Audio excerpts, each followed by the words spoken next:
Before becoming a symbol of iron discipline, David Goggins weighed nearly 300 pounds, couldn't run 400 meters, and couldn't do a single pull-up. He worked as an exterminator, lived in depression, and hated the man he saw in the mirror. In just 90 days, he lost over 100 pounds and forced the broken body into Navy SEAL training, where more than 75% quit. What happens when a man decides no one is coming to save him? The moment that defines David Goggins is not a victory speech. It is Hell Week, 5.5 days of near-zero sleep, freezing water, endless sand, and constant physical collapse. During Hell Week, candidates run on less than 4 hours of total sleep. They carry boats on their heads, drag logs through the mud, and plunge into ice-cold oceans until their bodies start to shut down. More than 75% quit. Some collapse. Some are pulled out. Goggins' body was already failing. His legs fractured. His lungs filled with blood. Every breath burned. Every step felt like a mistake. And yet, he refused to ring the bell. While others screamed at instructors, Goggins went silent, and turned inward. He began talking to himself, breaking the pain into seconds, then breaths, then steps. Not trying to win. Just refusing to stop. At one point, medics warned him his body might not survive. But quitting, to him, felt worse than death. Hell Week didn't turn him into a Navy SEAL. It revealed something darker, and more dangerous. Because Goggins didn't endure Hell Week to prove he was strong. He endured it because suffering was the only language he trusted. And that raises a disturbing question. What happens when pain becomes the only place you feel alive? Before pain became something he chose, it was already the environment that shaped David Goggins from the inside out. He grew up in a home where fear was constant and safety was never guaranteed. His father ruled through violence, intimidation, and control, turning daily life into a cycle of tension and unpredictability. Discipline came with fists, words cut deeper than bruises, and silence was the only defense that worked. Nights were spent listening, waiting, bracing, learning that love could hurt and that survival depended on enduring whatever came next. But how does a child form a sense of self when pain becomes the language of authority? That fear did not stay behind closed doors. Outside the house, the world offered its own forms of rejection. Goggins grew up facing racism, ridicule, and constant reminders that he did not belong. He was singled out, underestimated, and quietly written off before he ever had the chance to prove anything. Teachers saw a struggling student, not a frightened child carrying trauma he couldn't name. Classrooms became places of humiliation rather than growth, reinforcing the belief that no matter how hard he tried, he would always fall short. But what happens when failure feels inevitable before effort even begins? Academically, Goggins fell behind, struggling with a learning disability that made reading and comprehension painfully difficult. But the real damage was not intellectual, it was psychological. Fear stole his focus, anxiety drained his confidence, and every mistake felt like confirmation that he was broken. Over time, he stopped trying altogether, retreating inward, choosing avoidance over exposure, because failing quietly felt safer than failing publicly. With no encouragement and no internal belief system to rely on, his identity slowly collapsed into one conclusion: he was not enough. But how does a child build ambition when self-worth never had the chance to form? As the years passed, fear transformed into something heavier. Self-hatred replaced hope, and food became an escape from emotions he did not know how to process. Eating numbed the pain, softened the edges of reality, and gave him temporary relief from a world that demanded strength he didn't feel capable of producing. His body grew heavier, his energy disappeared, and discipline dissolved completely.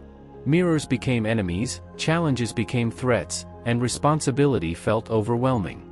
By early adulthood, Goggins wasn't just overweight, he was emotionally exhausted, ashamed, and disconnected from any sense of purpose. But when avoidance becomes a habit, how do you ever learn to confront yourself?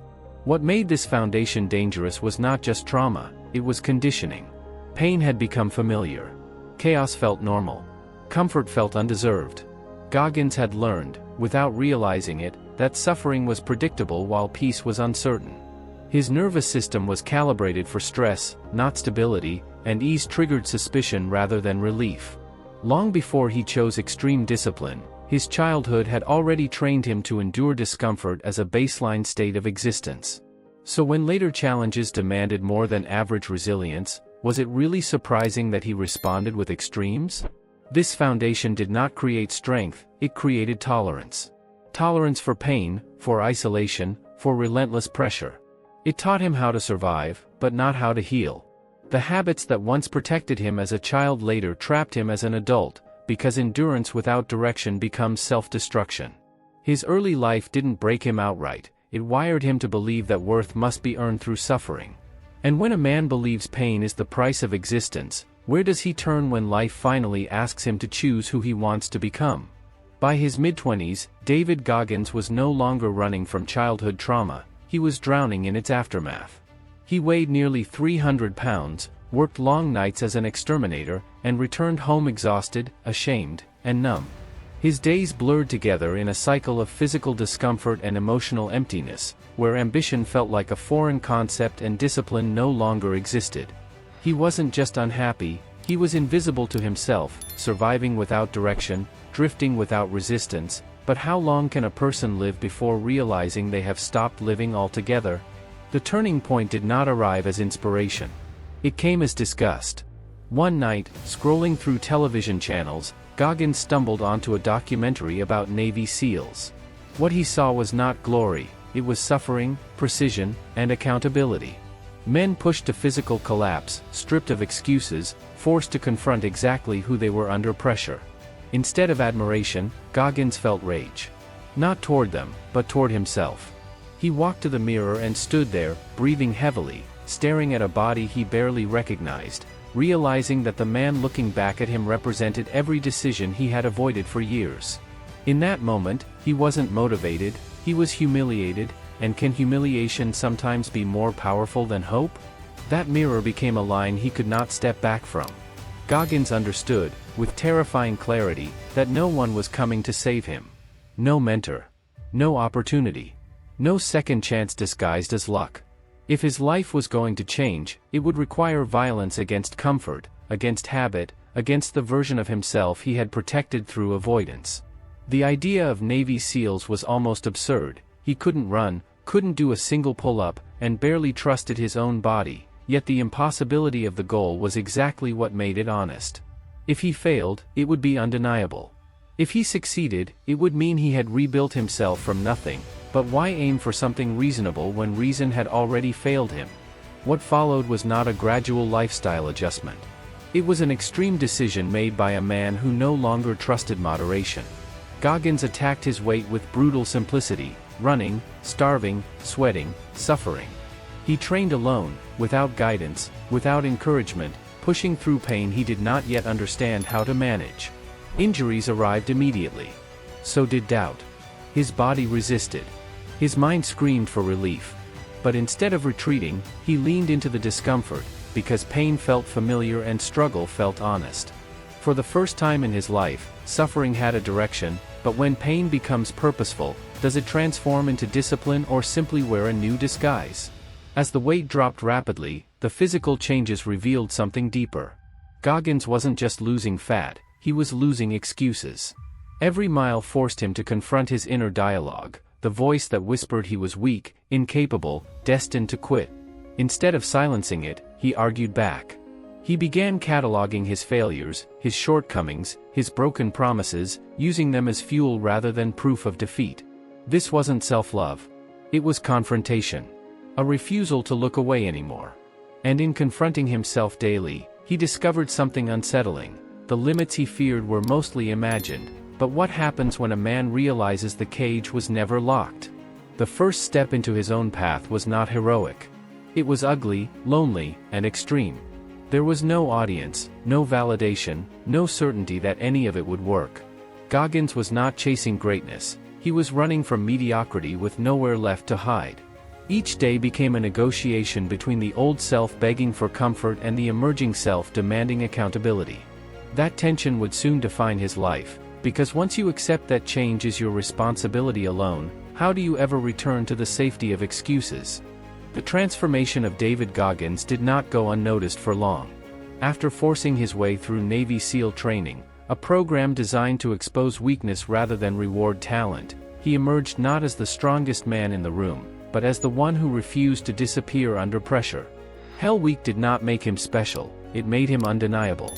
In a world where most quit, he stayed, absorbing pain without negotiation, proving that endurance could outlast fear. But what happens when survival itself becomes a source of identity? Earning the SEAL Trident gave Goggins something he had never possessed before: external validation. Respect replaced dismissal. Admiration replaced doubt. For the first time, his suffering produced visible results, and the world responded. The man once written off as broken was now labeled elite. Yet beneath the recognition, nothing inside him felt resolved. The applause acknowledged his discipline, but it did not quiet the voice that demanded more punishment, more proof, more suffering. Because when validation arrives after years of self-hatred, does it heal the wound or deepen the hunger? Instead of stopping, Goggins escalated. He entered the world of ultra-endurance, races that pushed the human body past conventional limits. 100 miles. Endless hours. Broken sleep. Extreme dehydration. Torn muscles. These events were not about speed or competition, they were about attrition.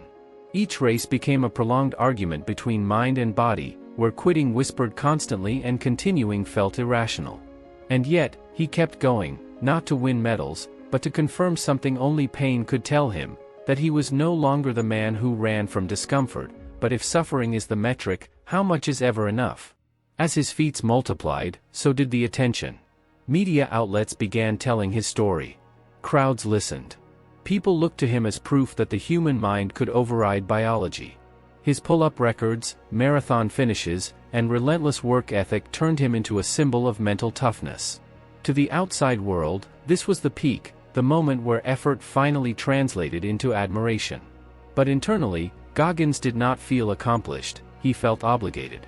Each achievement raised the bar higher, tightening the grip of an unspoken rule. Stopping meant regression, rest meant weakness, and comfort meant failure. But when does discipline quietly transform into compulsion? The irony of his success was that it reinforced the very mechanism that once trapped him. Pain had saved him from obscurity, so he trusted it more than anything else. He pushed through injuries that should have stopped him. Stress fractures, internal bleeding, organ strain, warnings that his body was not indestructible, were treated as inconveniences rather than signals. Doctors advised caution. Goggins heard challenge. Where others saw limits, he saw invitations to prove himself again. But what happens when the body becomes collateral damage in a war the mind refuses to end? Recognition also brought isolation. The more extreme his discipline became, the fewer people could relate. Relationships strained. Conversations narrowed. Life organized itself entirely around training, recovery, and the next test.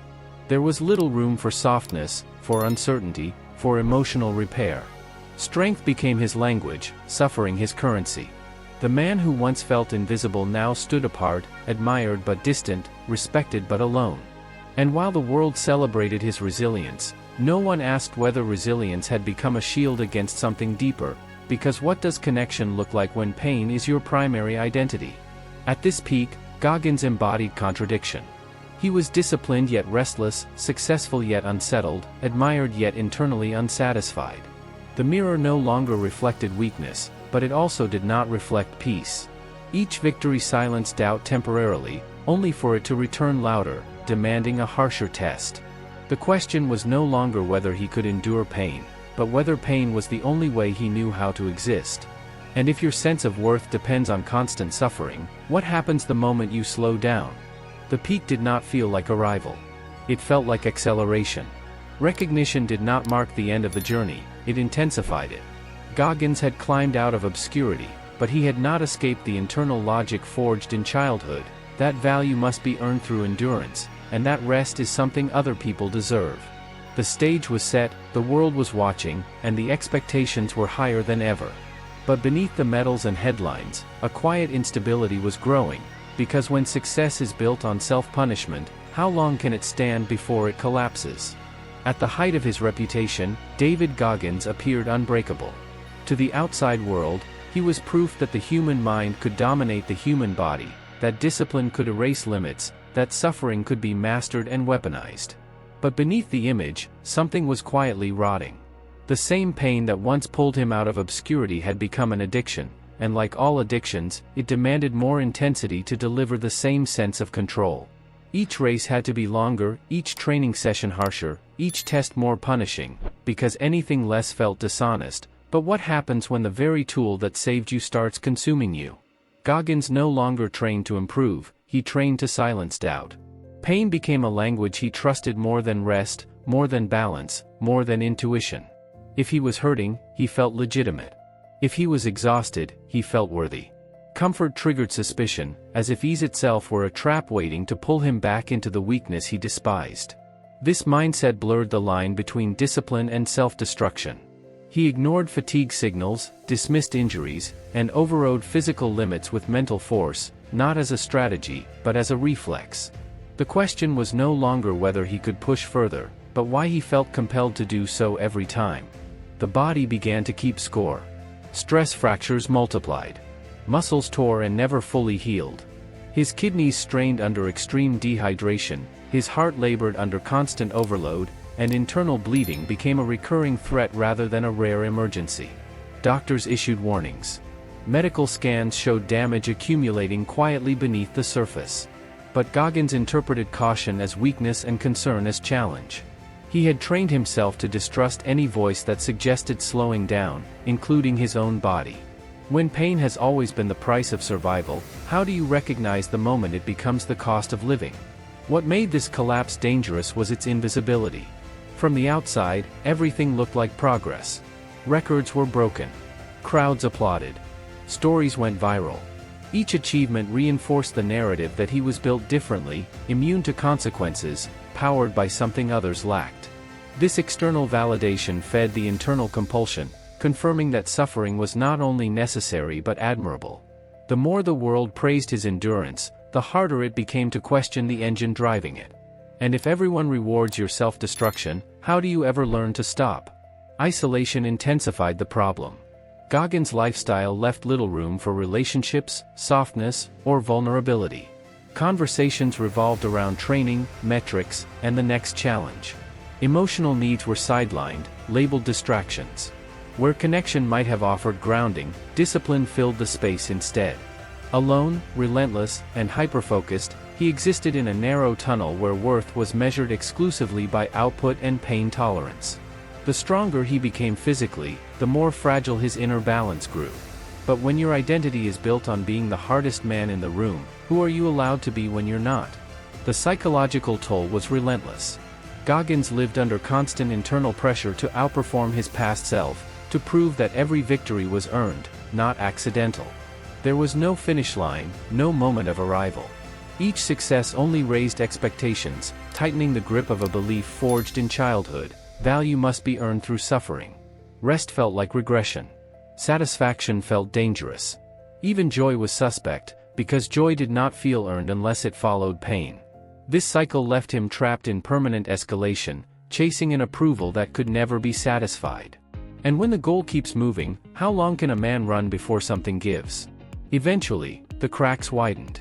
There were moments when his body simply refused commands, collapsing mid-effort, forcing him to confront a reality he had long denied. Pain that once felt empowering now felt hollow, repetitive, and exhausting. The suffering no longer delivered clarity, it delivered emptiness. For brief moments, a terrifying question surfaced: if pain no longer defines me, then what does?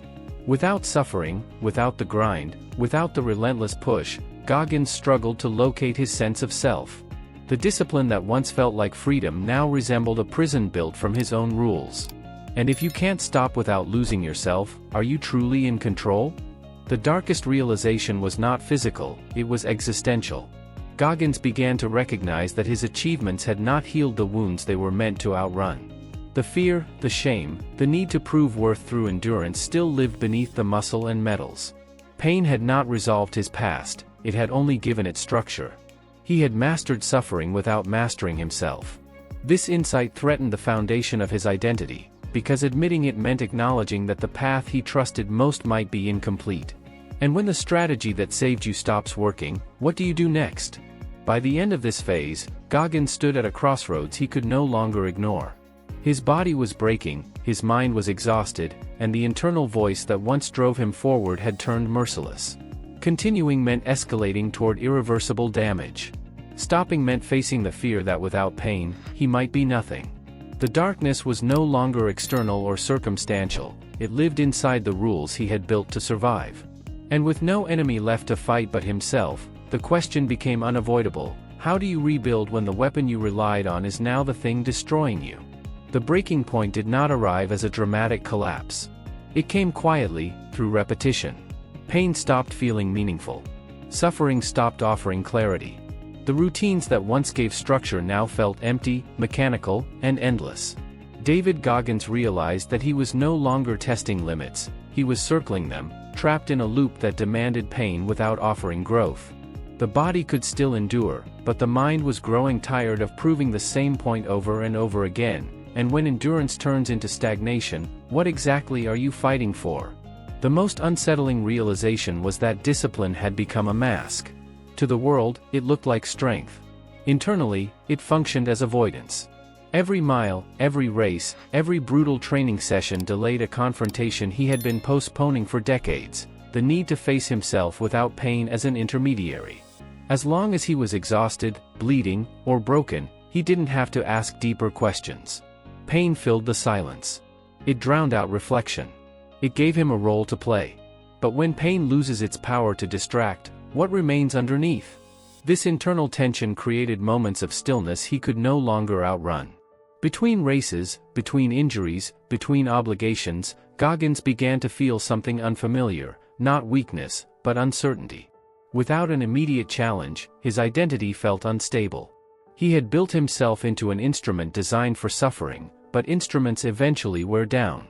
The harder truth emerged slowly: he had learned how to be relentless, but not how to be whole. And if a man only knows how to push, how does he respond when the path forward requires restraint? The body forced the issue. Recovery times lengthened. Injuries lingered. Warning signs became impossible to ignore. There were days when movement itself felt fragile, when strength abandoned him without permission. For the first time, the idea of permanent damage became real, not abstract. Continuing at the same intensity no longer felt brave, it felt reckless. Yet stopping triggered panic. Without suffering, his internal compass spun wildly. He had spent years defining himself by what he could endure. Removing that measure left him directionless. And when your identity is stripped away, what do you anchor to? The psychological crash followed quickly. Goggins began questioning the narrative that had carried him so far. If pain was no longer producing growth, was he still being disciplined, or was he simply repeating trauma in a more socially acceptable form? The patterns of his childhood echoed loudly: control through endurance, silence through suffering, worth through pain. What once protected him had become a prison with familiar walls. The realization was brutal: he had escaped weakness, but not fear. And if fear is still driving the engine, has anything truly changed? This moment marked the collapse of a belief system. Goggins had trusted that pushing harder would always produce answers. Now, pushing harder produced diminishing returns. The question shifted from, "How much can I endure?" to, "Why do I believe endurance is the only measure of value?" That question destabilized everything. It challenged his authority over himself. It exposed a vulnerability he had spent years reinforcing against. And when the foundation of your identity cracks, how do you keep standing without collapsing entirely? There was no instant solution. No dramatic revelation.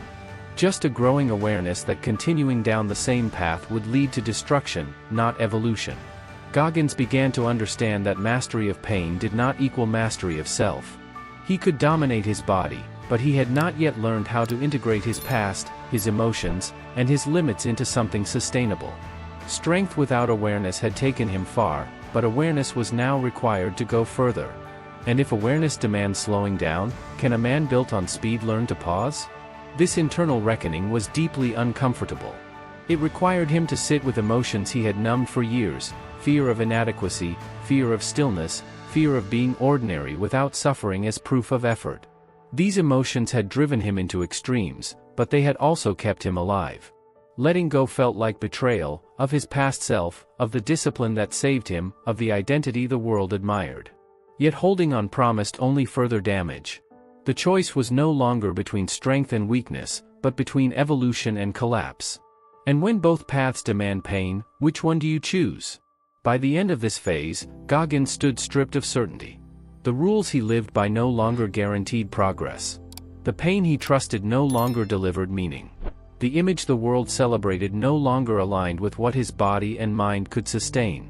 What remained was an uncomfortable truth: to move forward, he would have to redefine strength itself. Not as endless suffering, but as conscious control. Not as punishment, but as responsibility. And if a man who built his life on pushing beyond limits must now learn when to stop, what does true discipline actually look like? This collapse was not failure. It was exposure. The moment when the armor cracked and revealed the work still undone. Everything that followed would depend on whether Goggins could face himself without the shield of pain, without the noise of constant effort, and without the identity he had carefully constructed. Because when the darkness is no longer external, but internal, the next step is not endurance, it is transformation. And transformation always begins with a question that cannot be ignored: who are you when suffering is no longer your proof? The turning point for David Goggins was not a new race, a new record, or a louder challenge. It was the realization that he could no longer rely on pain to tell him who he was. For years, suffering had been his compass, his proof of worth, his shield against fear. Now, stripped of its clarity, pain offered only exhaustion. What emerged was a quiet but dangerous question: if discipline without awareness leads to destruction, what does real control actually look like? Goggins began to understand that he had mastered endurance but avoided integration. He had learned how to push endlessly forward, but not how to step back and evaluate direction. The same mindset that once saved him now required refinement. Discipline, he realized, was never meant to be blind. It was meant to be intentional.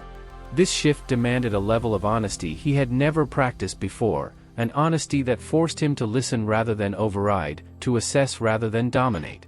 And if listening feels like weakness to a man trained to push, how do you relearn restraint without losing your edge? The rebirth did not mean abandoning hardship. It meant redefining it. Goggins stopped chasing pain for validation and started using difficulty as a tool for growth. He learned to separate challenge from punishment, effort from self-loathing. Training became structured rather than compulsive. Recovery became strategic rather than ignored. For the first time, discipline included rest, not as surrender, but as preparation. This balance was unfamiliar and uncomfortable, but it introduced a new form of strength: sustainability. And when strength lasts longer than suffering, does it finally become freedom? One of the most important shifts was internal dialogue. Instead of using self-talk solely as a weapon against weakness, Goggins began using it as a guide. The voice that once screamed insults now asked questions. Why am I doing this? What am I proving? Who am I becoming through this action? This didn't soften him, it sharpened him. Awareness replaced compulsion. Purpose replaced reaction. Pain no longer dictated behavior, intention did. And when intention leads rather than fear, how differently does effort feel? This new phase also demanded reconciliation with his past. Goggins recognized that his childhood had trained him to survive, not to thrive. The habits forged in fear had carried him far, but they were never meant to be permanent. Acknowledging this did not diminish his journey, it completed it. He didn't reject the man who endured abuse, racism, and self-hatred. He honored him by refusing to remain trapped in survival mode. The rebirth was not about erasing pain, but about placing it in context. And when pain becomes information rather than identity, how much power does it still hold? Goggins' philosophy evolved into something deeper than endurance: responsibility. Complete ownership of action, reaction, and outcome. Not as punishment, but as agency. He stopped measuring his worth by how much he could suffer and started measuring it by how consistently he could act with intention. This responsibility extended beyond training into thought patterns, emotional regulation, and long-term vision. Strength was no longer reactive. It became deliberate. And when strength becomes a choice rather than a reflex, does it finally belong to you? The rebirth did not make him gentler, it made him clearer. Goggins still trained hard. He still embraced discomfort. But now, difficulty served development rather than self-erasure. The difference was subtle but profound. He was no longer running from who he was building who he chose to become. This shift reduced chaos and increased control, replacing constant escalation with strategic progression. And when control replaces compulsion, how much more powerful does discipline become? Perhaps the most radical part of this transformation was accepting limits without surrendering ambition. Goggins learned that acknowledging constraints does not weaken goals, it strengthens execution. He stopped trying to prove invincibility and started practicing longevity. The man once defined by extremes now understood that mastery lies not in how far you can push, but in how well you can sustain progress over time. This realization didn't shrink his vision, it stabilized it. And when vision stabilizes, does progress finally become inevitable? The turning point marked the end of a war and the beginning of stewardship. Goggins no longer fought himself to earn worth. He led himself to fulfill responsibility. The pain that once controlled him now answered to him. This was not the erasure of struggle, but the alignment of it. Suffering became a tool, not a ruler. Discipline became conscious, not compulsive. And in that alignment, something rare emerged: peace without complacency, intensity without self-destruction, strength without fear. And when a man learns to command himself rather than punish himself, what limits are truly left? Life after the collapse did not slow David Goggins down, it clarified him. Without the constant need to punish himself, his actions became sharper, more intentional. He still trained relentlessly, still sought discomfort, but now every challenge served a purpose beyond proof. The chaos that once defined his routine was replaced by structure, and the intensity that once consumed him was redirected toward longevity. Strength no longer meant burning everything down, it meant sustaining effort without losing control. But how does a man known for extremes redefine himself without losing credibility? Goggins' influence expanded not because he softened his message, but because he refined it. His words cut through noise precisely because they were earned, not motivational theater. When he spoke about accountability, it came from lived experience. When he spoke about discipline, it wasn't abstract theory, it was survival turned into strategy. Millions listened, not because he promised comfort, but because he demanded responsibility. His message was simple and unforgiving: no one is coming to save you. And in a world addicted to excuses, why does that truth resonate so deeply? Books, speeches, and appearances followed, but Goggins never positioned himself as a guru. He rejected the idea of inspiration without action, reminding people that motivation fades and habits remain. He didn't sell hope, he offered tools. Mental callousing. Ownership of failure. Daily confrontation with weakness. These concepts were not designed to make people feel good, they were designed to make them honest. And when honesty replaces illusion, does growth finally become unavoidable? What made his legacy different was consistency. Goggins lived the principles he taught, even when no one was watching. There were no shortcuts, no reinventions, no softened versions of the truth for broader appeal. His discipline extended beyond fitness into mindset, decision-making, and emotional regulation. He didn't ask people to become him, he asked them to stop lying to themselves. In that sense, his legacy wasn't built on achievement, it was built on standards. And when standards rise, who is forced to change first? Quietly, his life became a counter-narrative to modern success culture. No emphasis on balance without effort. No celebration of ease without responsibility. No shortcuts disguised as self-care. Goggins represented a path that required sacrifice, honesty, and discomfort, not forever, but consistently. He proved that resilience could be learned, not gifted, and that discipline was not a personality trait, but a practiced skill. In a world seeking validation, he offered something far less comfortable: self-respect. And when self-respect replaces approval, what kind of freedom emerges? The true legacy of Goggins lies not in records or titles, but in permission. Permission to confront weakness without shame. Permission to own failure without excuses.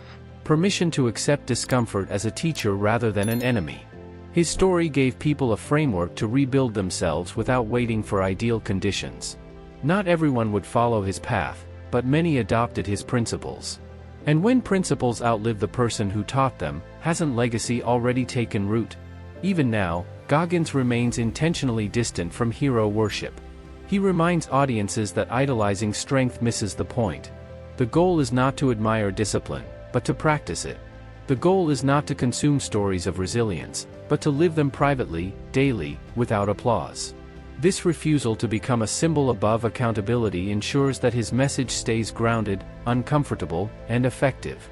And when a legacy refuses to be romanticized, does it become harder to ignore? Life after transformation did not turn Goggins into a gentler man, it turned him into a responsible one. Someone who understands the cost of extremes and the necessity of intention.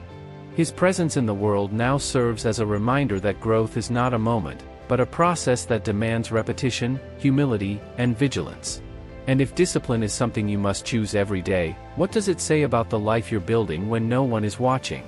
The story of David Goggins is not meant to be admired from a distance. It is meant to be uncomfortable. Because beneath the miles, the medals, and the discipline, the truth is simple: nothing changed until he stopped waiting to be saved. No mentor arrived. No moment of luck appeared. Progress began the moment responsibility replaced excuses. Goggins did not escape pain. He learned how to use it without letting it define him. He discovered that suffering alone does not create strength, awareness does. Endurance without intention becomes destruction. Discipline without direction becomes a prison. And the hardest lesson of all is that no one will ever care about your future more than you do. This story is not asking you to run ultramarathons or endure extreme suffering. It asks something far more difficult. To be honest. To stop negotiating with weakness. To confront the quiet habits that shape your life when no one is watching. Because the hardest war you will ever fight is not against the world, or your past, or your circumstances. It is the war inside your own head. And the moment you decide to take responsibility for that battle, everything else becomes possible.